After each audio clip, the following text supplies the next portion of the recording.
우리나라에서 원자력 폭탄을 그렇습니다. 개발했었던 거예요? 네. 말씀드리면은 우리나라의 첫 공식적인 원자폭탄은 제1교포에 의해서 제한되고 시작이 됩니다. 정확하게 말씀드리면은 김일청이라는 사람이 우리 해군 참모총장한테 성과 이름을 하사를 하게 되고, 큰 행사를 앞두고 이승만 대통령과 국방장관, 박훈 참모총장 등이 모여서 벌써 몇 년이 지난 후였기 때문에 6.25 당시 우리 한국군이 불리한 상황에서도 어떤 특별한 대책이라도 좀 있어야 되는데 그게 좀 있었는지. 지금처럼 작게 5029처럼 체계적인 우리 전쟁 시나리오 같은 대비가 당연히 그 당시에는 안 돼 있었어요. 아시다시피 6.25 나는 날 일요일이었었고, 전 장병들에 대해서 거의 휴가를 실시를 했고, 국군의 3분의 1이 전멸, 괴멸당하는 그러한 6.25 한국 전쟁인데, 지금 질문하신 것처럼 그 당시에 우리 안보 국방 태세가 그러한 거를 대비할 만한 준비는 당연히 안 돼 있었습니다. 그렇지만 이제 제가 이 시간을 틀어서 한 가지 비화를 말씀드린다면은, 우리가 일제강점기 때뿐만 아니라 2차 세계대전이 종전이 되는 45년도에 결국은 그 수많은 희생과 전투를 치렀음에도 전쟁을 끝낼 수 있었던 것은 마지막 한 방인 미국의 리틀 보이로 일컬어지는 한 번의 시험을 거쳐서 바로 우리 인류, 인간에게 폭탄을 터뜨렸던 나가사키 히로시마 원자 폭탄이었습니다. 그것을 본 모든 나라들은 진짜 공포와 두려움에 떨었고, 미국이 어떤 패권 국가로서 들어서는 길로 어떤 장면이 됐는데, 물론 그 당시에 이승만 대통령도 그것을 다 본 사람입니다. 그래서 6.25 때 우리 대한민국에서, 그것도 해군에서 원자폭탄을 개발해 연구하고 시험탄까지 성공했다는 사실을 아는 사람도 거의 없을 겁니다. 우리나라에서 원자력 폭탄을 그렇습니다. 개발했었다고요? 네. 말씀드리면은 우리나라의 첫 공식적인 원자폭탄은 51년도 6월 15일에 제1교포에 의해서 제한되고 시작이 됩니다. 정확하게 말씀드리면은 제1교포였던 김일청이라는 사람이 우리 해군 참모총장한테 제안을 하게 됐습니다. 일본의 원자력 연구소였던 유가와 연구소에 있는 연구원을 소개를 하는 제안이었는데, 흔쾌히 받아들이고 해군 참모총장 손원일 제독은 이것을 대통령한테 보고를 하게 됩니다. 그래서 극비리에 물론 추진이 된 것이고, 당시 이승만 대통령께서 승인하에 진해 통제부 내에 해군기술연구소라는 명칭으로 개발을 하기 시작을 합니다. 그리고 그 해군기술연구소를 또 더 보안을 유지하기 위해서 해군과학연구소를 만들게 됩니다. 그래서 이제 부설연구소로 두고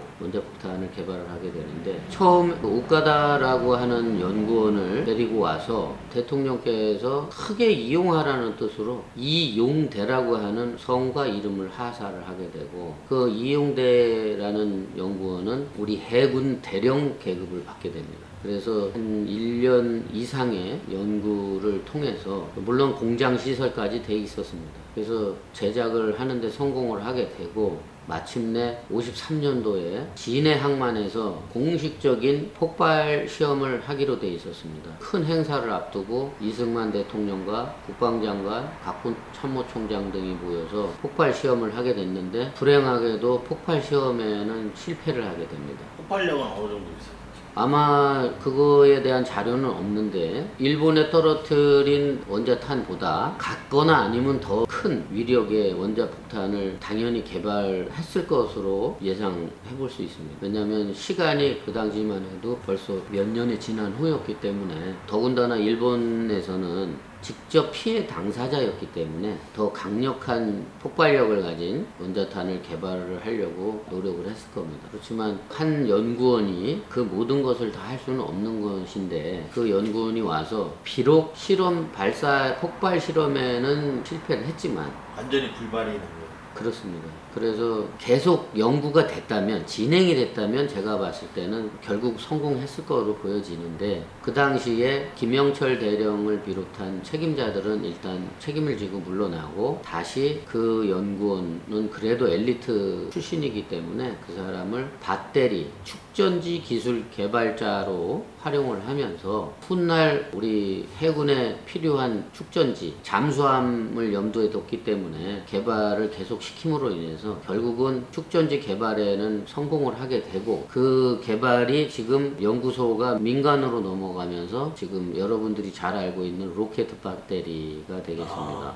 그 로켓 배터리가 엄청난 그 스토리가 있었네. 로켓 배터리에. 그러니까 그 군의 기술이 이제 민간 기술로 전이가 되고 발전이 됐다라고 또 볼 수 있겠죠.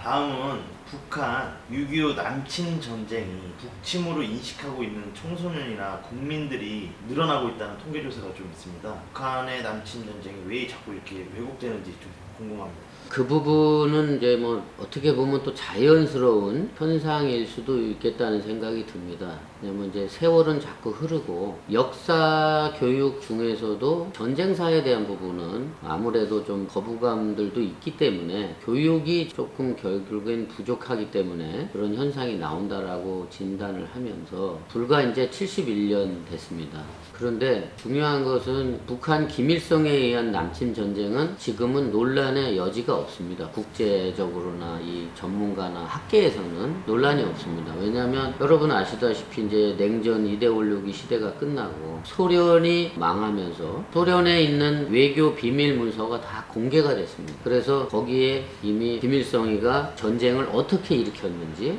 어떻게 지원을 받았는지 하는 것이 다 밝혀졌습니다. 근데 지금 이 질문을 주신 것은 반드시 팩트, 사실에 의해서만 사람이 인식하지 않기 때문에 그런 거라고 생각이 되는데, 그 중에 가장 대표적 인물이 어떤 북침설을 있다라고 북한의 김일성 측에서 주장해오던 것을 뒷받침해주는 학문적 증거자료로 하나 뒷받침했던 부분이 이제 브루스 커밍스라고 하는 역사 수정주의 학자가 한국 전쟁의 기원이라는 저서를 통해서 6.25 전쟁 이전에 해방 공간에서 있었던 분쟁사에 대해서 근거를 들면서 준전시 상태라든지 버금가는 무장 테러 사건, 그 다음에 특히 이제 49년도에 가면 남북 간에 황해도 지방을 중심으로 해서 292 전투라든지 옹진 전투라고 해서 이제 국사봉이라는 데가 있는데, 거기에서는 북한군 일개 중대 병력이 이제 점령을 했고 우리 남한군이 한 달간 7개 대대병력과의 전투가 이루어지고, 그러면서 이제 10월 14일 날은 옹진군 은파산이라고 하는 데에서 대규모 도발이 일어납니다.